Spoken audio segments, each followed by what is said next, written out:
धर्मेंद्र सिंह जी, राष्ट्रपति भवन से। राधे राधे। जी। गुरुजी के चरणों में कोटि-कोटि प्रणाम। गुरुजी, मैं सेना से हूँ। सेना में रहते हुए ज़्यादा आध्यात्मिक ज्ञान की तरफ नहीं जुड़ पाया। जीवन का काफ़ी समय व्यर्थ कर चुका हूँ। पिछले 4 महीने से आपसे जुड़ा हूँ, आपका सत्संग सुनता हूँ, जिससे मुझे काफ़ी बल मिला है। श्री राधा नाम जप करता हूँ, लेकिन मन के विचार नाम जप में बाधा उत्पन्न करते हैं, जिससे मानसिक परेशानी बढ़ती जा रही है। उचित मार्गदर्शन कीजिए। और इससे मानसिक परेशानी बढ़ती नहीं चली जा रही, आप उसको नकारात्मक सोच में ले रहे हैं, आप नेगेटिव ले रहे हैं। आपका अध्यात्म बल गंदगी को निकाल रहा है। कई बार सत्संग में और एकांतिक में भी कहा है, शायद आपने उसे गौर से नहीं सुना होगा। हमारा मन एक चिप की तरह है। देखो ऐसी-ऐसी छोटी चिपें आती हैं, 350 घंटे, 500 घंटे का उसमें प्रवचन या कुछ भी भरा जा सकता है। तो ये भगवान का मन जो बनाया हुआ है, ये अनंत जन्मों के इसमें गंदे और अच्छे दोनों संस्कार भरे हुए हैं। पूरा डिलीट करना है। निर्मल मन जन सो मोहि पावा, भगवान कह रहे हैं। अब जब आप राधा राधा जपना शुरू किए तो गंदगी निकल रही। कोई आ रहा है तो आप देखोगे या जा रहा है तो देखोगे। अब वो आ नहीं रहा है, वो जा रहा है। भजन करने पर मन में जो विकार निकलते हैं, मन में जो गंदगी आती है, वो आ नहीं रही है, वो अंदर की छुपी हुई बाहर निकल रही है। धैर्य पूर्वक आप थोड़ा दीर्घ काल तक जपिए, फिर आप देखेंगे कि धीरे धीरे वो कम होता चला जा रहा है। फिर उसमें आने लगेंगी भगवान की झांकियां, फिर महापुरुषों की कृपा तुम्हें अनुभव होने लगेगी। स्वप्न में दिव्य भगवान की कोई न कोई लीलाएं ऐसी, फिर आगे बताना नहीं पड़ेगा, वो रास्ता चल पड़ेगा। अभी कुछ दिन सहने का मार्ग है। देखो एक कच्ची मटकी होती है, बड़ी सुंदर प्रक्रिया है, साधक के लिए बहुत मतलब अनुकरणीय है। मिट्टी कुम्हार खोद के लाता है, इसके बाद उसकी बहुत पिटाई करता है। मतलब अगर इतनी मिट्टी भी कहीं कड़ी रह गई, तो वहीं से मटकी पानी देने लगेगी, मतलब वहीं से रिस होने लगी, खाली हो जाएगी मटकी। वो एक छोटी-सी सरसों के समान भी कड़ी मिट्टी नहीं रहने देता। कूट के फिर जल डाल के, फिर पैरों से, हाथों से गूँध-गूँध कर उसे एकदम मलाई जैसा कर देता है। फिर चाक पे चढ़ाता है, फिर जैसा चाहता है वैसा आकार देता है उस मिट्टी का। फिर भी नहीं बख्शा गया, अब उसे धूप में रख के तपाया गया, फिर भी नहीं बख्शा गया, उसको आवे पे रख के जलाया गया। तब वो मटकी जब परिपक्व हो गई तो बाज़ार में ऐसे रख के बजा के दिखा रहा है, लो कुछ भी रस भर दो, अब ये ना फटेगी और ना चुएगी। अगर वो धूप में सेकने के बाद उसमें 1 लोटा पानी डाल दो, तो पूरी मटकी फैल जाएगी।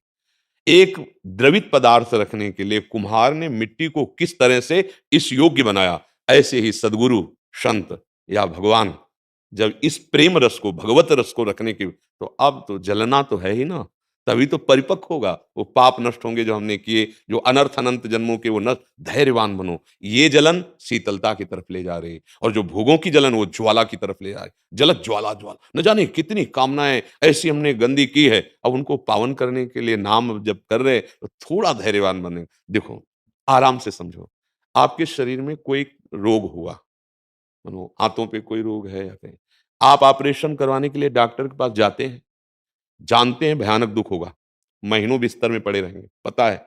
डॉक्टर को पैसा देते हैं, अच्छे डॉक्टर का वर्ण करते हैं, विनय करते हैं, आप अच्छे से ऑपरेशन कर दीजिए। ऑपरेशन तो फाड़ा जाएगा, इसके बाद वो सिला जाएगा, महीनों उसका कष्ट, लेकिन आपको कष्ट होगा पर दुख नहीं। समझना कष्ट और दुख में अंतर है। एक डिप्रेशन में पहुंच जाना, व्यथा हो जाना, उसे दुख कहते हैं, और कष्ट पीड़ा हो जाना। लेकिन आपको पता है 1 महीने बाद मैं बिल्कुल फ्रेश हो जाऊंगा, ठीक हो जाऊंगा, समझ रहे हैं ना? तो आप जानबूझकर पैसा देते हैं, ऑपरेशन करवाते हैं, आप महीनों बिस्तर पर रहते हैं, लेकिन आपको लगता है अब दुख निवृत्ति हो गई। वो अगर बना रहता तो बहुत कष्ट देता। तो ऐसे ही अनंत जन्मों के पाप नष्ट हो रहे हैं, बिना पैसा दिए और बिना ऑपरेशन के। राधा राधा राधा, आप देखो अनुभव करके बता रहे हैं ना, मन बहुत परेशान कर रहा है, क्योंकि अभी तक वो तुम्हें परेशान करता रहा है, अब उसको परेशानी शुरू हो गई। अनुभव में आ रहा है ना, परेशान है मन, क्योंकि इस बेईमान ने हमको प्रेरित करके ऐसे कर्म कराए कि दुर्गति हो जाती है। अब उन कर्मों की धुलाई हो रही, सफाई। जैसे ऑपरेशन हो रहा है ना, पीड़ा होती है पर दुख नहीं होना चाहिए। दुख हो गए तो फिर व्याकुलता आएगी और भजन छूट जाएगा। और इसका तो इतना प्रबल है, जब आप ठीक से भजन करेंगे ना, तो ये आपको प्रेरित करेगा किसी तरह तुम कोई गंदी हरकत करो। पक्का, कि जैसे किसी को जल में डुबो ना, तो सांस के लिए व्याकुल होता है, ऐसे ही मन विषय के लिए व्याकुल होता है। पर गुरुजनों के वचन शास्त्र, नहीं नहीं, राधा राधा राधा राधा, वो जल गया, शांत हुआ, दूसरी वृत्ति आई। महायुद्ध है, छोटा मोटा नहीं है। जीवन मुक्त होना महायुद्ध है, और इस युद्ध में किसी का सहयोग नहीं, सिर्फ आप अपने आप से। संत महात्माओं के वचन, अच्छा मान लो हम आपको समझा रहे, ना समझे, अभी बाहर निकले, खत्म खेल। चलना तो आपको है ना, जैसे डॉक्टर ने औषधि दे दी, खाना तो आपको है ना, परहेज तो आपको करना पड़ेगा। स्वस्थ आप डॉक्टर के दिए हुए औषधि से हो जाएंगे, पर आपको खाना पड़ेगा। अब आप ना खाएं, औषधि ले जाके फेंक दें और परहेज बिगाड़ दें, तो रोग बढ़ जाएगा। ऐसे ही ये रोग है, इसका नाम भव रोग है। ये बहुत दुख देने वाला है। इसलिए आप धैर्य पूर्वक, ये पढ़े लिखे हो, हमारी बात समझ रहे हो, बिल्कुल सरलता से समझाया है। हम जानबूझकर दुख निवृत्ति के लिए ऑपरेशन कराते हैं। अब हम जानबूझ करके इस दुख को सहेंगे, मन को निर्मल करेंगे, गलत आचरण होने नहीं देंगे, चाहे जितना ही हमें प्रेरित करे, वो बिना आपके दस्तखत के कुछ कर नहीं सकता। आप स्वीकृति करेंगे तभी ये कर पाएगा। चलो अच्छा, आज बस मरे मारेगा अब ये। देखो ना, संसार की आँख खोल के देखो, कैसी हरकतें करवा देता है, आजीवन जेल, कैसी हरकतें करवा देता है, मृत्यु सजा, मृत्यु दंड मिल जाता है। क्या किया? ऐसा फंसा दिया कि दिव्य मानव जीवन जिससे भगवत प्राप्ति होती, जीवन मुक्त हो जाते, मार दिया गया, नष्ट हो गया, या आजीवन कारागार, वहां कुसंग ही कुसंग, कहां में पहुंचा दिया? कुसंग ही कुसंग, जलते रहो जीवन भर। इसलिए भाई, मन के गलत संकल्प पर दस्तखत भर मत करना, और इसको जलने दो, ये पक्की मटकी बनेगा, इसी में प्रेम आएगा, इसी में ज्ञान आएगा। इसलिए विचलित नहीं होना है। विचलित पक्का जानबूझ करके हमें ऑपरेशन करवाना पड़ेगा इसका। नहीं आते, यहाँ लोग आते हैं कि महाराज ऑपरेशन करवाने जा रहे हैं। हाँ जाओ भैया, नाम मत छोड़ना, क्योंकि एक बार ऑपरेशन हो गया, वो दुख, आगंतुक जो दुख है वो दूर हो जाएगा। जानबूझकर इतना भारी कष्ट सहते हैं, महीनों बिस्तर में पड़े रहते हैं, पर ये कष्ट नहीं है, ये कष्ट की निवृत्ति है। रोज आनंद बढ़ता चला जाएगा। थोड़े दिन आप केवल जमे रहिए, गलत मत होने पावे। जैसे पोछा लगाते हैं तो थोड़ी देर हमको पंखा चलाना पड़ता है, वो सूख जाए, खिड़कियां बंद, अगर खुला रहेंगी तो फिर धूल भरी आंधी आएगी, गंदा कर, तो ये खिड़कियां हैं, इनके द्वारा गंदी बात न जाने पावे ना, और ज्ञान का पंखा चलता रहे, जिससे तुम्हारे जो ये साधन कर रहे हो ना, पोछा लगा रहे हो ना मन में, ये बिल्कुल सूख जाए, कोई गंदगी चिपकने न पावे। फिर निर्मल मन जन सो मोहि पावा, उसी मन मंदिर में भगवान का दर्शन, परमानंद। ये संत महात्मा ऐसे थोड़ी जीते हैं जो सही मार्ग में चल रहे हैं। हाँ, भगवान कहीं दूर नहीं होते, वो प्राणों में, वो मन में, वो नेत्रों में वो समाये रहते हैं। तन मन के बिछुड़े नहीं, चाह बढ़े दिन रैन। हाँ, अद्भुत प्रेम, अद्भुत नहीं तो ये हम आपसे क्या कई बार सत्संग में कहा है कि थोड़ा हमारा जिद्दी स्वभाव रहा है, तभी तो मतलब इस मार्ग में चल पाए, अकेला जीवन। हमारे को अगर अनुभव ना होता तो हम माइक से कह देते, लेकिन आपको पग-पग बता रहे हैं, वो ऐसे दुलार करते हैं कि अनंत माताएँ प्यार नहीं कर सकती। अब वो जाने मोरी छाती, मीरा जी कहते गिरधर मुझे कितना सुख देते, जाने मोरी छाती, वो कोई ऐसा लड्डू तो है नहीं कि ऐसे बता दिया जाए। हाँ, आपकी यदि प्रवीण बुद्धि है, तो आप देख के समझ सकते हो कि खाया हुआ पुरुष और भूखे पुरुष का चेहरा बताता है। ले, जैसे कोई भूखा हो और ऊपर से कहे कि आज मैं 56 भोग खा के आ रहा हूँ, भले आगे ही लगा ले, लेकिन उसका रोम-रोम बताएगा कि भूखा है। ऐसे ही भगवत आनंद का अनुभव और भगवदानंद की केवल बातें, दोनों में अंतर हो जाएंगे। जो ब्रह्मानुभूति भगवदानंद है, दर्शन और संभाषण मात्र से एक आकर्षण, एक जीवन का बदलाव, एक जीवन की वो दिव्यता जो कहीं नहीं मिली, बस वाणी मात्र से अनुभव, दर्शन मात्र से आने लगेगी। छका हुआ पुरुष अपने आप समझ में आता है। हाँ, ये लब्ध्वा अपमान सिद्धो भवति, अमृतो भवति, तृप्तो भवति, परम तृप्ति, परम आनंद, अब कछु नाथ न चाहिए मोरे। तो वही आपके अंदर आत्म तत्व है, वही पांचभौतिक शरीर आपके अंदर है, बस डटे रहिए। देखो, आप शूरवीर योद्धा हो, अगर हमारे सैनिक विभाग में रहे हो, तो प्राणों की बाजी लगा के खड़े रहना पड़ता है। कहाँ से कब कौन कुछ पता नहीं। ड्यूटी में गए, लौट के वापस आओगे कि नहीं आएगे, पता नहीं ना। तो आप तो योद्धा हैं।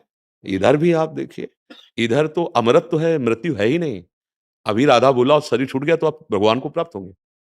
भले सब गंदा है, लेकिन उनका सिद्धांत है, अंतिम समय जो स्मरण होगा, वही। तो इसीलिए कहते हैं हर श्वास राधा, राधा, राधा। डरना तो है नहीं। भगवान कहते हैं, मेरे भक्त अगर कभी भ्रष्ट हो जाए, मान लो भगवत प्राप्ति नहीं हुई, तो वो बादलों की तरह छिन्न-भिन्न नहीं हो जाते कि वायु-वायु सब छिन्न-भिन्न कर दिया। नहीं, उनको फिर जन्म मिलता है श्रीवान, कुलवान, ऐश्वर्यवानों के यहाँ, और फिर वहाँ उसकी भक्ति पुष्ट होती है। जिन विषयों के आकर्षण से वो गिरा था, बहुतायत उस विषय की होती है और उससे वैराग्य हो जाता है, और ऐसा उसको संयोग मिलता है कि वो पूरा भजन करके फिर भगवत प्राप्त हो जाता है। मुझे लगता है कि हम धोखा क्यों करें? इसी जन्म में क्यों ना प्राप्त करें? आगे को क्यों रखें? इतने भोग तो भोग ही लिए, किसमें स्वाद है? बस अब समझाना है मन को। देख लो कि झूठे में जीवन नष्ट हो रहा है। कोई हाथ नहीं लगा, क्या हाथ लगा?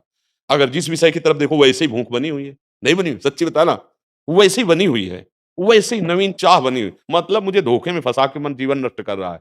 अब समझ जाओ, उचित धर्म विषयों का सेवन करो शरीर यात्रा के लिए, और जो कष्ट आवे बाहरी आंतरिक उसे सहना सीखो। बस स्थिति आने लगेगी। अंदर वास्तविक स्थिति आने लगेगी। हमें बहुत अच्छा लगता है, जैसे आप राष्ट्र सैनिक रहे और फिर भगवत मार्ग में। अच्छा, जीवन का लाभ यही है, जीवन का लाभ यही है। जैसी भी परिस्थिति हो डट के लड़ना सीखो। ये कायरता जो बैठ गई ना अंदर, यही नष्ट की है। अरे यार तुम तो क्या हो? एक क्षण में शरीर छोड़ने के लिए सैनिक तैयार है। केवल राष्ट्र के प्रति समर्पण है थोड़ा। आप देखो राष्ट्र के प्रति समर्पण, पक्का उसे पता है। अब युद्ध में क्या है? चिथड़े उड़ जाएंगे, पता है उसको, लेकिन कदम पीछे थोड़ी हटाता है। दौड़ करके आगे शत्रु का गला उतारने की कोशिश करता है। तो वो भगवत मार्ग में अगर चले, तो वे डरना क्या है? यहाँ तो अमरत्व है, हर कदम पे अमरत्व है, मृत्यु तो है ही नहीं। ये तो अमर मार्ग है ना। मृत्युर्मा अमृतम गमय है ना ये मार्ग। असतो माँ सदगमय, तमसो माँ ज्योतिर्गमय, मृत्युर्मा अमृतम। ये तो अमृत पथ है, इसमें तो भय है ही नहीं। इसमें बस ये थोड़ी देर लड़ाई लड़नी है मन के साथ, और जीत गए तो अमर पद है, परम पद है, और हार गए तो चांस है। हार गए तो ऐसा नहीं कि रिजेक्ट कर दिए गए, चांस है, बढ़िया मिलेगा आगे, अगला जन्म मिलेगा, भक्ति का सानिध्य मिलेगा, और जिन भोगों में भ्रष्ट हुए उस भोग की बहुतायत होगी, और भगवान उठा करके ऐसी स्थिति दे देंगे कि वहां जैसे भरत जी महाराज हिरण में आसक्त हो गए, भगवत भाव भूल गए, अगला जन्म हिरण का हुआ। क्या हुआ? हिरण के शरीर को गंडकी नदी में खड़ा करके सूखे तृण खाकर भगवान का नाम, और अगला जो जन्म हुआ ब्रह्मबोध संपन्न महापुरुष की ऊंची भूमिका जड़ भरत जी के रूप में। भजन कभी व्यर्थ नहीं जाता। हाँ, थोड़ी चूक हो जाएगी तो जन्म अगला हो जाएगा, पर ऊंची स्थिति का, क्योंकि भगवान का जो नाम है ये बीज कभी नष्ट होने वाला नहीं। एक बार राधा का ना तुम्हारे हृदय में पड़ गया, अब ये उद्धार करके ही छोड़ेगा। हाँ, अगर बार बार राधा कहोगे, सावधान रहोगे, तो इसी जन्म में हो जाएगा। नहीं, उद्धार तो करके ही छोड़ेगा। भक्ति बीज पलटे नहीं, जो जुग जाए अनंत, चाहे अनंत युग बीतित हो जाए, वो नाम नष्ट होने वाला नहीं है। ऊंच नीच कुल उपजे होए संत को संत, वो एक दिन महापुरुष बन जाएगा, क्योंकि उसके अंदर नाम गया है। समझ पा रहे आप?